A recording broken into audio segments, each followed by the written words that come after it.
The first encounter. Across 3 galaxies, the Vexari were the stuff of nightmares. Ancient, calculating, and ruthlessly efficient, they had annihilated countless civilizations during their million-year reign. Their warships, massive organic synthetic hybrid vessels, with jagged silhouettes reminiscent of prehistoric predators, emerged from fold space without warning, leaving only destruction in their wake. The Vexari didn't conquer, they hunted. They didn't negotiate, they consumed. And for eons, the other sentient species of the known galaxies learned to stay out of their hunting grounds or face extinction. The mere appearance of a Vexari vessel was enough to send entire planetary defense fleets into retreat. They weren't just feared, they were regarded as a force of nature, inevitable and unstoppable, until they met humanity. The cargo vessel Helios was 3 weeks into its standard shipping, run from Earth's Jovian colonies to the mining outpost on Proxima Centauri V. Its captain, Elena Reyes, had made this journey 17 times before without incident. The ship carried nothing particularly valuable, just processed metals, agricultural supplies, and a small complement of terraforming equipment. Its crew of 23 was skeleton by any standard, but human resources were stretched thin across their modest, but rapidly expanding territory. Captain Rice sat in her command chair, sipping coffee from a chipped mug emblazoned with the words "Best Mom in the Solar System," a gift from her daughter on Earth. The bridge was quiet except for the occasional beep from the navigation console and the soft hum of environmental systems. "Captain, we've got an anomaly approaching from bearing 230 Mark 42, announced First Officer Vian Sharma, his voice tense but controlled. Doesn't match any registered signatures." Ray straightened in her chair. "Distance. Just appeared at 300,000 kilometers and closing fast. Whatever it is, it's big." "Alert status. All personnel to emergency stations," Rise ordered, setting down her mug. "Communications. Ping them on standard frequencies." The crew moved with practiced efficiency, but an undercurrent of anxiety filled the bridge. Humanity had been venturing into deep space for less than a century, and while they had encountered several alien species, most contacts had been cordial or at least non-hostile. The main view screen flickered to life, displaying what at first appeared to be a distortion in space itself, a shadow that seemed to bend light around it. As the image enhanced, the shadow took form. A massive vessel, twice the size of the Helios, with a hull that appeared to be made of overlapping plates similar to scales or armor. Its surface was matte black, absorbing rather than reflecting light, with occasional pulses of deep crimson energy flowing across its hull like blood through veins. "Sir, that's a Vexari ship," whispered the young sensor operator, her face pale. "I've seen the recordings from the Arcturus incident." A chill ran through the bridge. Everyone knew about the Arcturus incident, the first and last time humans had a recorded encounter with the Vexari. The alien vessel had destroyed an entire research outpost without warning or apparent reason. "They're scanning us," reported Sharma.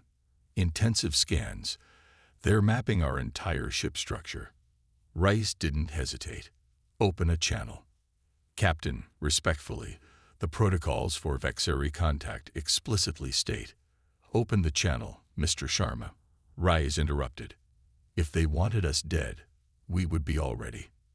The view screen shifted, showing a dark chamber illuminated by the same pulsing crimson light that coursed through the ship's exterior. In the center stood a figure that defied easy description. Tall and vaguely humanoid, but with a carapace-like exoskeleton. Its head was elongated with multiple compound eyes that glowed with cold intelligence. Where a mouth should have been, there was a complex arrangement of mandibles and sensory appendages. "This is Captain Elena Reyes of the Earth vessel Helios," she said, rising from her chair to face the screen. "We are in non-military cargo transport on a scheduled route. State your intentions." For several long moments, there was silence. Then a voice emanated from the screen, a deep, resonant sound that seemed to bypass the ship's audio systems and vibrate directly in their bones. "Your vessel trespasses in Vexari hunting space," the creature stated. "Trespassers are prey." Rise noted the perfect translation. The Vexari had clearly been studying human languages. She stood straighter, her expression calm despite the threat. "We were unaware of any territorial claim in this sector," she replied evenly. "However, we are willing to alter our course. We have no desire for conflict." The Vexari commander's mandibles clicked in what might have been amusement or contempt. "Your desires are irrelevant. You will be boarded. Your vessel and crew will be examined before termination." Around the bridge, faces paled. Everyone knew what examination meant to the Vexari: vivisection and biological sampling while still conscious. Rice didn't flinch. "I'm afraid I can't allow that." The alien seemed to pause, its compound eyes focusing more intently on the human captain. "You cannot prevent it." "Perhaps not," Rise acknowledged. "But you should know that humans don't die easily. We've installed certain protective measures on all our vessels since the Arcturus incident." This was a bluff. There had been no time to develop special defenses since Arcturus. But Reyes knew something about predators from her childhood growing up in the wilds of restored Patagonia. They assessed risk before attacking. She needed to introduce doubt. "Explain these measures," demanded the Vexari. "I'd rather demonstrate if you attempt boarding," Rise replied calmly. "But I will tell you this. We've studied the Arcturus recordings extensively. We know more about you than you might think, including certain biological vulnerabilities your kind possesses." This was another bluff. The Arcturus incident had left almost no useful data about Vexari biology. But the Vexari couldn't know that. The alien's posture changed subtly, a slight shift that Reyes recognized as tension. "You bluff, human." "Am I?" Reyes maintained eye contact with the creature. "Your species has existed for millennia, conquering and destroying. But in all that time, have you ever encountered a species that understood the concept of mutual assured destruction, that would choose to die if it meant taking you with them?" The question hung in the air. For the first time in recorded history, a Vexari hesitated. Rise pressed her advantage. "We can continue on our way, leaving your hunting grounds and never returning. Or you can attempt to board us, and we'll activate our fail-safe systems. Either way, your ship will sustain critical damage. The choice is yours." The bridge crew held their breath. If the Vexari called their bluff, they would all die. The alien's compound eyes seemed to study Rise, searching for signs of deception. "You would sacrifice yourselves with certainty rather than face the possibility of defeat." "It's the human way," Rise said simply. "We don't accept certain defeat. We change the rules of engagement." What happened next astonished everyone on the bridge. The Vexari commander made a gesture that caused the crimson lighting in its chamber to shift to a deep blue. "Interesting," it said.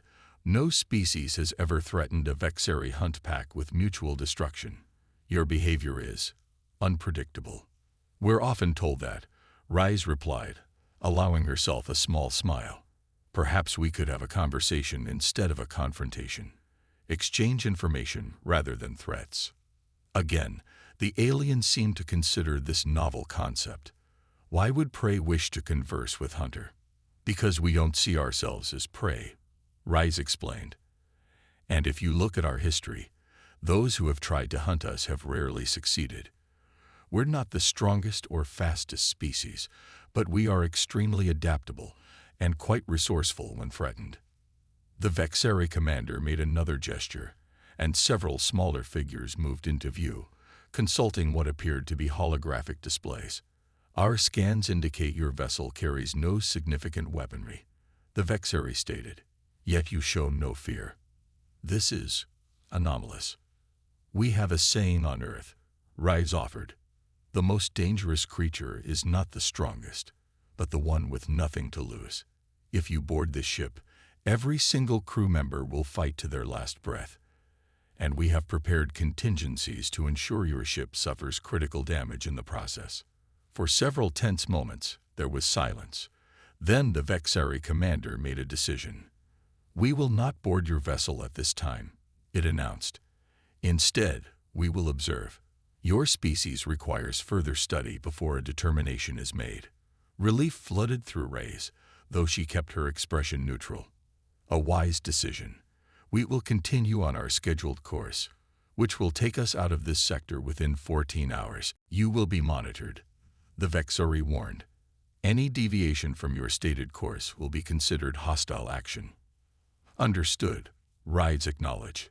"And perhaps next time we encounter each other, it can be under more diplomatic circumstances." The Vexari didn't respond to this suggestion.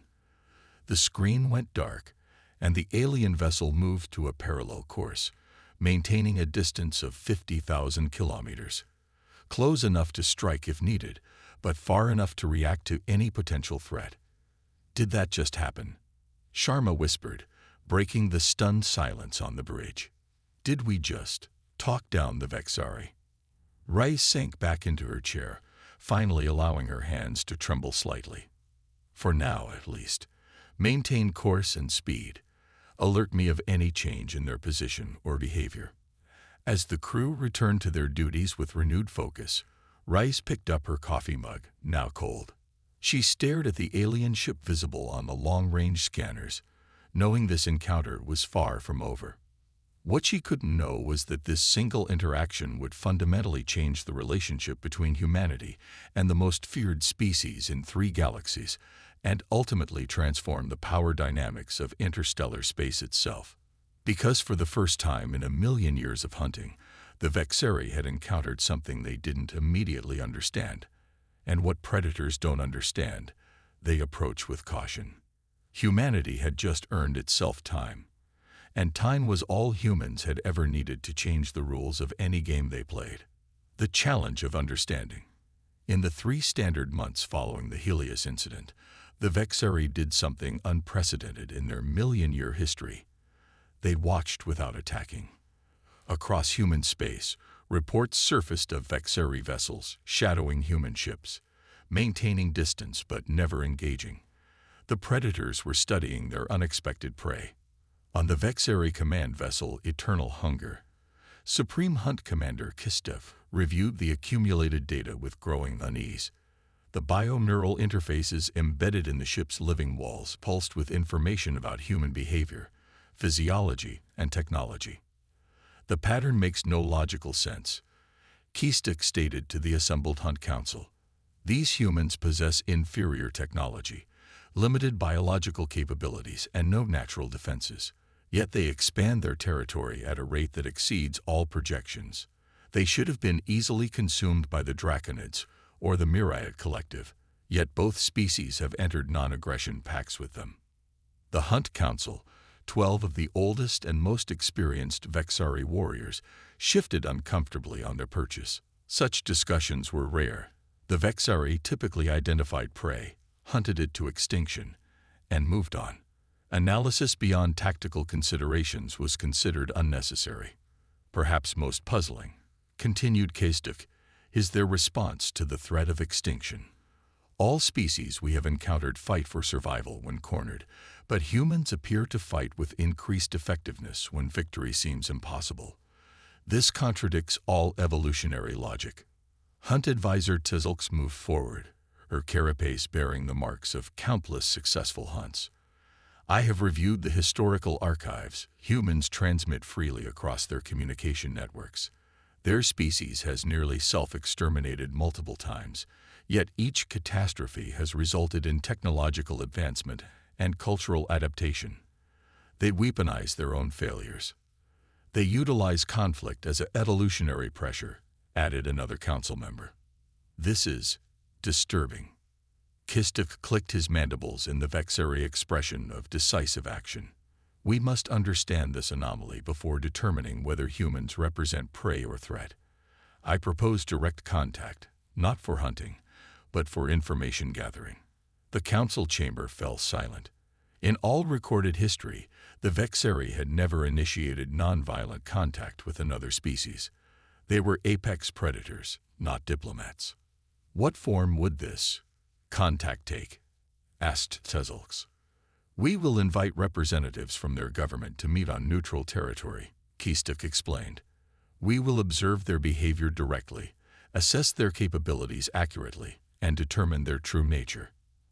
After much debate, the Hunt Council approved the unprecedented action. A message was transmitted to Earth's recently established Interstellar Relations Bureau, an invitation that shocked human leadership and sent ripples of both hope and fear throughout human space. Captain Alina Reyes never expected to see a Vexari again, much less to be requested by name to represent humanity in the first-ever diplomatic meeting with the galaxy's most feared predators. Yet here she stood in the observation lounge of the neutral station orbiting Barnard's star, watching the massive Vexari vessel approach. "Are you sure about this, Captain?" asked Dr. Marcus Chen, xenobiologist, and the only other human accompanying her. "Everything we know about the Vexari suggests this could be an elaborate trap." Reyes smiled tightly. "Which is precisely why we're here instead of the Secretary General or any high-ranking military personnel. We're expendable if things go wrong." "Comforting thought," Chen muttered. "Besides," Reyes continued, "they could have destroyed us a dozen times over if that was their intention. They're curious, and curiosity is something we understand." The station's docking procedures accommodated the Vexari ship, which had to remain partially outside the structure due to its enormous size. A specialized airlock extended to connect with a port that emerged from the alien vessel's hull. "Remember," Reyes cautioned as they approached the meeting chamber, "no sudden movements, no baring of teeth, and let me do the talking unless directly addressed." Chen nodded, adjusting the recorder built into his uniform. "I still can't believe they specifically requested you." "I can't either," Reyes admitted. "But I suspect they want to understand why I was willing to die rather than submit." The meeting chamber was a large, circular room with transparent walls offering a view of space. The Earth delegation entered first, taking positions at one side of a central table designed for multiple species. Minutes later, the opposite door cycled open. 3 Vexari entered, their movements fluid despite their seemingly rigid exoskeletons. The leader, easily identified by elaborate markings on its carapace, was the same commander Reyes had faced months earlier.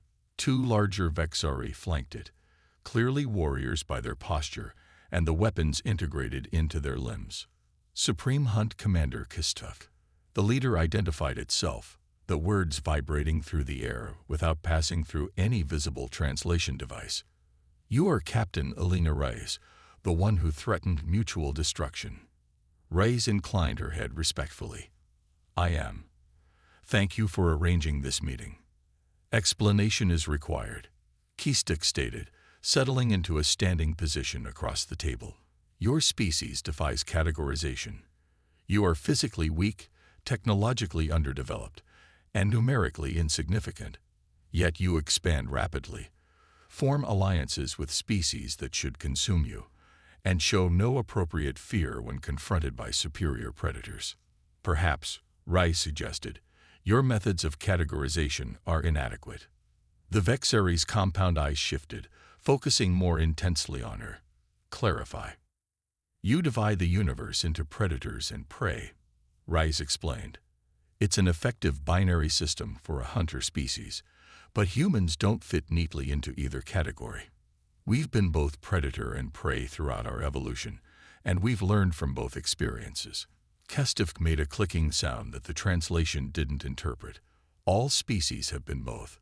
This is the nature of evolution. Yet all eventually settle into their ecological role. Apex predators consume. Lesser creatures are consumed. Humans refuse to settle." Dr. Chen interjected, earning a sharp look from Reyes.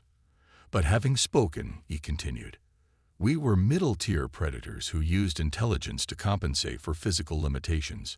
We could have remained specialized hunters. But instead, we became generalists, able to adapt to any environment or situation." The Vexari commander's attention shifted to Chen. "Adaptation requires time. Evolutionary pressure. Survival of optimal traits. For most species, yes," Chen agreed. But humans accelerated the process through technology and social cooperation. We externalize our evolution. When we can't grow claws, we forge knives. When we can't run fast enough, we build vehicles. When one human lacks knowledge, others share it. Kistif turned back to Reyes. Yet you were willing to destroy yourselves rather than be conquered. This is not survival behavior. This is where I think you fundamentally misunderstand us, Reyes said carefully. For humans, survival of the individual is often secondary to other considerations. The survival of our families, our societies, our ideals. We've repeatedly shown throughout our history that we'll sacrifice ourselves for these larger concerns. Irrational, stated one of the warrior Vexari, speaking for the first time. Perhaps, Reyes acknowledged. But it makes us unpredictable and dangerous in ways that purely rational predators find difficult to counter. A cornered animal fighting for its life is dangerous, but it's still following predictable survival instincts. A human willing to die for an idea follows different rules entirely. Kistik's mandibles clicked rapidly, a sign of intense thought, according to the briefing materials Reyes had studied. Finally, the Vexari commander made a gesture, and a holographic display appeared above the table. We have observed 17 instances of human vessels responding to threat scenarios, Kistik stated. In each case, your ships exhibited different tactics, different responses, often seemingly contradictory approaches to similar threats. The display showed recordings of human ships encountering various dangerous situations, asteroid fields, solar flares, even confrontations with other alien vessels. Some fled, some fought, some attempted communication, some self-sacrificed to save others with no genetic relation. Kistik continued. There is no pattern we can discern. Your species lacks tactical consistency. Reyes smiled slightly. That inconsistency is our consistency. Humans value creative problem-solving and individual initiative. We don't follow a single response pattern because we found that unpredictability itself is a survival advantage. This creates inefficiency, objected the second warrior. It also creates innovation, countered Chen. When every individual approaches problems differently, we discover solutions that would never emerge from homogeneous thinking. Kistik made another gesture, and the hologram changed to show schematics of human ships. Your vessels are technologically primitive compared to ours, yet you venture into deep space. Your hulls would not withstand our standard weapons. Your life support systems are vulnerable. Your propulsion is inefficient. All true, Reyes admitted. But our ships have redundant systems for every critical function. If the main computer fails, we can operate manually. If power systems fail, we have backups and backups for those backups. Human ships aren't built to be the strongest. They're built to survive unexpected failures. And your crews, Kistik added, are trained to function even when systems fail. They improvise using available materials. This behavior has been observed repeatedly. It's called jury-rigging, Reyes explained. Making do with what you have. It's a fundamental human skill, using tools and materials in ways they weren't designed for. The Vexari commander fell silent, communing with its companions through some undetectable means. The humans waited, the only sound in the chamber the soft hum of the station's environmental systems. Finally, Kistik spoke again. We have reached a determination. Humans are not prey. Reyes released a breath she hadn't realized she was holding. I'm glad to hear that. But neither are you predators, the Vexari continued. You are something else, a species that changes the rules of engagement, a species that values unpredictability as a survival trait, a species willing to self-terminate rather than submit. In short, said Chen, we're too much trouble to eat. The xenobiologist's blunt summary earned him another sharp look from Reyes, but surprisingly, the Vexari commander made a sound that might have been the equivalent of a laugh. Precisely, Kistik agreed. The energy expenditure required to hunt humans exceeds the potential gain. More significantly, your unpredictable responses introduce an unacceptable level of risk to our hunt packs. So where does that leave us? Rise asked cautiously. "We propose a territorial understanding," replied Kestev. "Human ships will be permitted safe passage through designated sectors. In return, humans will not expand into Vexeri hunting grounds." "That sounds reasonable," Rise agreed, hardly believing what she was hearing. "Though we would need clearly defined coordinates for these hunting grounds." "They will be provided," Kestev confirmed. "Additionally, we propose an exchange of cultural and scientific information. Your species' approach to problem-solving interests us." The meeting concluded with the framework for what would eventually become known as the Human-Vexari Accord, the first non-aggression treaty the Vexari had ever signed with another species. As the Vexari delegation prepared to leave, Kestev paused at the doorway. "Captain Reyes," the Vexari commander said, "one final query. When you threatened mutual destruction during our first encounter, your ship had no weapons capable of damaging our vessel. You were bluffing, were you not?" Reyes met the alien's compound gaze steadily. "I was prepared to overload our reactor core if you boarded us. It wouldn't have destroyed your ship, but it would have caused significant damage. A suicidal action with minimal tactical advantage," Kestev observed. "But you didn't board us," Reyes pointed out. "So it worked." The Vexari commander's mandibles clicked in what might have been appreciation. "And that is why we do not hunt humans. You change the rules of the game until you cannot lose." Word of the Human-Vexari Accord spread quickly across the known galaxies, that the most feared predator species had chosen to negotiate rather than hunt sent shockwaves through interstellar communities. Other aggressive species that had been watching humanity's expansion with predatory interest suddenly reassessed the potential costs of conflict. Within a decade, human ships were traveling through sectors previously considered death sentences for any vessel. The distinctive architecture of Earth vessels became a symbol not of vulnerability, but of unpredictability, of a species that might respond to aggression in ways no rational hunter could anticipate. On the bridge of the exploration vessel New Horizon, Captain Alina Reyes, now Admiral Reyes, stood watching as they prepared to venture into previously uncharted space. On the view screen, a Vexari patrol ship moved alongside them, not as a threat, but as an escort. "Still hard to believe, isn't it?" asked her first officer. 5 years ago, that sight would have sent us running for the nearest jump point." Reyes smiled, thinking back to that first encounter and the bluff that had changed everything. They learned what all predators eventually learn about humans. We're at our most dangerous when cornered, because that's when we stop playing by anyone's rules but our own. As the New Horizon accelerated into the unknown, the message had already spread across 3 galaxies. Human ships were to be left alone. Not because they were the strongest or the fastest or the most technologically advanced, but because even the deadliest species in the universe had recognized a simple truth. The most dangerous prey is the one that refuses to accept its role as prey at all.